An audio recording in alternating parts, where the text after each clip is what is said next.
Bienvenue sur l'Argus.fr, la Turbo 3E, ça vous parle? C'est ce concept qui a été présenté fin 2022 dans le cadre de la célébration du 50e anniversaire de la Renault 5. Et justement, à l'occasion du lancement de la citadine de nouvelle génération, citadine 100% électrique, à la rédaction de l'Argus, on s'est demandé si une R5 Turbo avait des chances un jour de revenir au catalogue. Est-ce techniquement faisable? Réponse dans cette vidéo.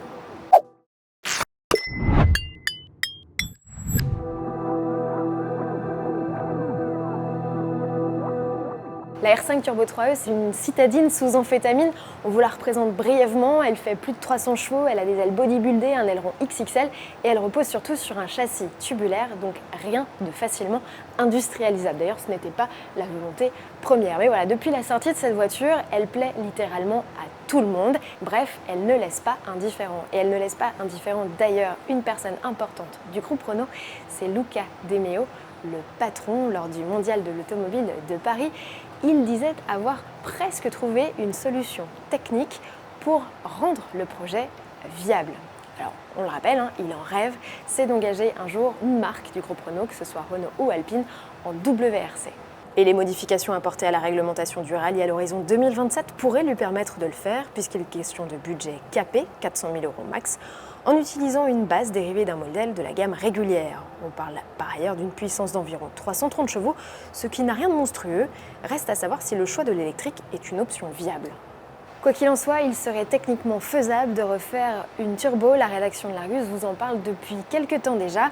Il faudrait oublier le châssis tubulaire qui équipe actuellement le modèle, reprendre la plateforme Ampere Small de la R5, voire mieux de l'Alpine A290 avec ses voies élargies, et de greffer, selon l'ingénierie Renault qui nous a donné cette information, le train arrière du futur crossover Alpine, le fameux DZ110. Celui qui prendra le nom commercial d'A390 embarque 2 moteurs sur son train arrière, alors que celui de l'A290 ne serait capable d'en accueillir qu'un.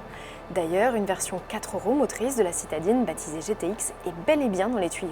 Et la puissance fournie par les 2 électromoteurs serait déjà supérieure à 300 chevaux. Suffisant donc pour répondre à la nouvelle réglementation WRC. Par ailleurs, le site de Dieppe, où sera assemblé le futur SUV, est habitué de longue date aux fabrications en petite série. Le site pourrait donc s'occuper de construire cette R5 ou A290 Turbo 3E en parallèle. À ce stade, le seul point bloquant est avant tout financier. Luca De Meo assurait fin 2022 qu'il ne disposait pas des ressources nécessaires pour lancer un tel véhicule image. C'était certainement sans compter le succès du retour de la R5 et de son pendant survolté.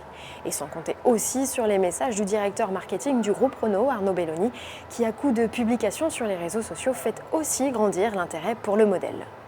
Alors produira pas, c'est techniquement possible, reste à s'en donner les moyens et le constructeur en a puisqu'il vient justement de sponsoriser l'AS Monaco en Ligue des Champions. Alors pourquoi pas un projet comme ça? La question est posée, le débat est lancé. On vous remercie de nous avoir suivis, n'hésitez pas à liker cette vidéo, à vous abonner bien sûr à notre chaîne YouTube et on se retrouve très bientôt pour de nouveaux contenus autour de l'actualité auto. Ciao!